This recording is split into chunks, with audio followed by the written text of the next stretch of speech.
LOC के border से राजनाथ सिंह ने चीन को दी कड़ी चेतावनी। पाकिस्तान को भी आ रहे हाथों लिया लपेटे में। पीओके को लेकर भारत ने की बड़ी घोषणा। दोस्तों, भारत के रक्षा मंत्री राजनाथ सिंह ने ये भी कहा है, अगर पाकिस्तान में कोई ऐसी वैसी हरकत करने की कोशिश करे तो मुंहतोड़ जवाब मिलेगा। जी हाँ दोस्तों, देश के रक्षा मंत्री राजनाथ सिंह ने रविवार को जम्मू कश्मीर में एलओसी बॉर्डर के नजदीक वहाँ के एक सैनिकों से मिले और वहीं से कहा कि पाकिस्तान के कब्जे वाला कश्मीर भारत का हिस्सा था, है और रहेगा। उन्होंने कहा कि हम पर बुरी नजर डालने वाला कोई भी हो, भारत मुंहतोड़ जवाब देने के लिए तैयार है। राजनाथ सिंह ने भरोसा जताया कि अगर कोई युद्ध हुआ तो भारत ही विजेता बनकर उभरेगा। उन्होंने इस कार्यक्रम में कारगिल युद्ध के शहीदों को याद किया और लोगों से अपील की कि वे सभी शहीदों को सम्मान दें। पीओके को फिर से हासिल करने की वकालत करते हुए राजनाथ सिंह ने कहा, पीओके भारत का हिस्सा है और इस देश का हिस्सा बना रहेगा। उन्होंने कहा कि भारत ने 1947 के बाद से सभी युद्धों में पाकिस्तान को हराया और करबी हार के बाद उसने कई युद्धों को अंजाम दिया। राजनाथ सिंह ने कहा, साल 1965 और 1971 के प्रत्यक्ष युद्धों में हार का स्वाद चखने के बाद पाकिस्तान ने छद्म युद्ध का रास्ता अपनाया। 2 दशकों से अधिक समय तक इसने हजारों घावों के साथ भारत को लहूलुहान करने की कोशिश की, लेकिन हर बार हमारे बहादुर सैनिकों ने दिखाया है कि कोई भी भारत की एकता, अखंडता और संप्रभुता को भंग नहीं कर सकता। और दोस्तों, ये बात तो सब जानते हैं कि हर बार भारत के सैनिकों ने पाकिस्तान के सैनिकों को खूब धोया है। अभी देखा जा रहा है कि पाकिस्तान के कब्जे वाले कश्मीर से लोग भी आवाज उठाने लगे हैं और अब पाकिस्तान सरकार के खिलाफ जमकर टक्कर ले रहे हैं और पाकिस्तान मुर्दाबाद के नारे तक लगा रहे हैं। लेकिन दोस्तों, अब मक्कार पाकिस्तानी सरकार इन पीओके में रहने वाले लोगों का दमन करने में जुटी है। जी हाँ दोस्तों, मीडिया रिपोर्ट्स के मुताबिक पाकिस्तानी कब्जे वाले कश्मीर की पुलिस के खुफिया सूत्रों ने इस इलाके में आने वाले 1 या 2 दिनों में और अधिक हिंसक प्रदर्शन होने का इनपुट दिया है। ऐसे में यहाँ हालात बिगड़ने की संभावनाओं के मद्देनजर आंदोलन को जल्द से जल्द खत्म कराने की तैयारी हो रही है और पाकिस्तान की सेना इस समय बस पीओके में पाकिस्तान से आजादी मांगने वाले इस आंदोलन को कुछ भी करके दबाना चाहती है। लोकल मीडिया से आई रिपोर्ट्स के अनुसार पीओके के पुंछ इलाके में पुलिस ने शांतिपूर्ण प्रदर्शनकारियों पर गोलियां चलाई और उसके बाद हुई झड़प में कई प्रदर्शनकारी के घायल होने की खबर है। रिपोर्ट्स में ये भी कहा गया है, पुंछ में रहने वाले स्थानीय लोगों पर पाकिस्तानी सुरक्षा बलों ने उस समय गोलियां चलाई जब लोग शांतिपूर्ण तरीके से हाईवे पर अपनी आवाज उठाते हुए विरोध प्रदर्शन कर रहे थे। बताया जा रहा है कि बीते कुछ दिनों में कई पीओके के प्रदर्शनकारी गंभीर रूप से घायल हो गए हैं। वहीं कुछ आंदोलनकारियों की मौत तक हो चुकी है। लेकिन कहा जा रहा है कि पाकिस्तान के प्रशासनिक अधिकारियों ने अभी तक मारने वाले प्रदर्शनकारियों की संख्या का खुलासा नहीं किया।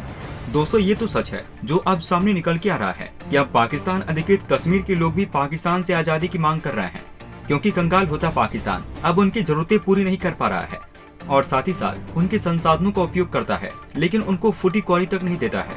और जब वो इस बात के लिए आवाज उठाते हैं तो उनको गोलियों से भून दिया जाता है, महीने महीने कस्टडी में ले लिया जाता है।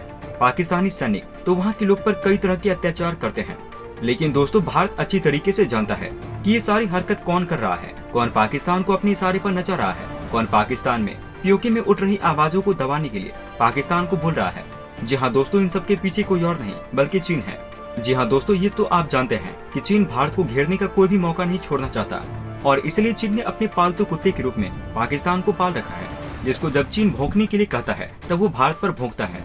दोस्तों, इसका उदाहरण देख लीजिए। चीन भारत को परेशान करने के लिए आए दिन कोई न कोई हथकंडा अपनाता है, खास करके आतंक को पालने वाले पाकिस्तान को भी खूब बढ़ावा देता है। अब एक बार फिर से चीन के द्वारा पाकिस्तान के निर्माण कराए जाने की खबर सामने आ रही है। ये निर्माण चीन कहीं और नहीं बल्कि एलओसी पर करवा रहा है। इसको लेकर भारतीय सुरक्षा एजेंसियों ने सरकार को अलर्ट कर दिया है। यही नहीं, चीन और पाकिस्तान सीपैक में एक और देशों को शामिल करने की योजना बना रहा है। वास्तव में तरक्की के नाम पर ये दोनों देश गुटबाजी भी कर रहे हैं। अब दोस्तों, चीन के बस के अकेले लड़ना तो नहीं है, इसलिए चीन अब पाकिस्तान का साथ देकर भारत को घेरने की कोशिश कर रहा है। अब एलओसी सीमा पर भारत का चीन से टकराव है ही, अब एलओसी सीमा पर भी भारत का टकराव धीरे धीरे बढ़ रहा है। दोस्तों, सच तो ये है कि भारत की सेना दोनों देशों के साथ साथ युद्ध करने में पूरी तरीके से सक्षम है और ये बात कई बार भारत के नेवल चीफ से लेकर पूर्व chief of defence staff Bipin Rawat ji ने भी कही है कि भारत 2 मोर्चा पर युद्ध लड़ने के लिए पूरी तरीके से तैयार है। और दोस्तों, भारत ये बात अच्छे से जानता है कि भारत के युद्ध में चीन और पाकिस्तान ये कोई भी देश अकेला नहीं लड़ेगा।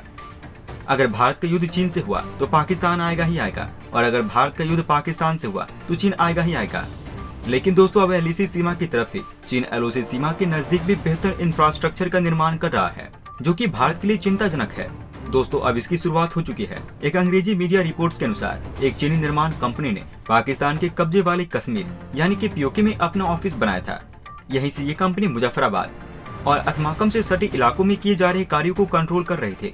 भारतीय खुफिया एजेंसी ने सरकार को सूचित किया है कि ये चीनी कंपनी ने मई माह से ही न केवल यहाँ बंकरों का नवीनीकरण कर रही है बल्कि नए भी बना रही है। ये वो इलाका है जो पीओके की नीलम घाटी से सटा केल सेक्टर है, जो पाकिस्तानी सेना 32 डिवीजन के अंतर्गत आता है। पीओके में भी ये कंपनी कई निर्माण कर चुकी है। दोस्तों, इससे चीन का उद्देश्य साफ है कि वो पाकिस्तान की मदद कर भारत में तबाही मचाने के अपने मकसद को अंजाम देना चाहता है। इससे पहले भी चीन की ऐसी हरकत सामने आई थी। चीन राजस्थान की सीमा से सटे पाक इलाकों में तालाब और जोहरों का निर्माण कर रहा है। इसके साथ ही यहाँ एक फॉरवर्ड एयरबेस को भी अपग्रेड किया गया है। और दोस्तों, इतना ही नहीं, चीन और पाकिस्तान अब अरबों डॉलर के आर्थिक गलियारे चाइना पाक इकोनॉमिक कॉरिडोर का हिस्सा बनने में दिलचस्पी रखने वाले दूसरे देशों को भी इसमें शामिल होने के लिए कह रहा है। इसके लिए वो न्योता भी भेज रहा है। दोस्तों, सच तो ये है कि पाकिस्तान और चीन की इस चाल को भारत कब की नाकाम कर चुका है, लेकिन चीन और पाकिस्तान कोशिश करते रहते हैं। जी हाँ दोस्तों, दरअसल बात यह है कि चीन और पाकिस्तान का सीपैक प्रोजेक्ट कई वर्षों से एकांत में पड़ा हुआ है और चीन भी अब थक चुका है। और चीन ये चाह रहा है कोई तीसरा देश इस प्रोजेक्ट में जुड़े और ये प्रोजेक्ट को विश्व स्तर पर ख्याति मिले। लेकिन दोस्तों, सच तो ये है कि वर्तमान में पूरी दुनिया में भारत की विदेश नीति का इतना दबदबा है कि अगर कोई भी देश China Pakistan economic corridor project में हाथ डालने की कोशिश भी करता है तो उसको फिर भारत की धमकी सुनाई देता है। क्योंकि दोस्तों, भारत ये साफ कह चुका है कि पीओके भारत के लद्दाख क्षेत्र का इलाका है। अगर कोई भी देश China Pakistan economic corridor project में एंट्री करेगा तो हम उसे भारत की एकता और अखंडता को तोड़ने वाले देश के रूप में देखेंगे, जिसके बाद उसका क्या अंजाम होगा वो खुद जाने। हालांकि दोस्तों, इस मुद्दे पर आपकी क्या राय है? आप अपनी राय हमें नीचे कमेंट बॉक्स में लिखकर दे सकते हैं। जय हिंद, जय भारत। दोस्तों, अंत में हम आपसे एक महत्वपूर्ण जानकारी साझा करने जा रहे हैं।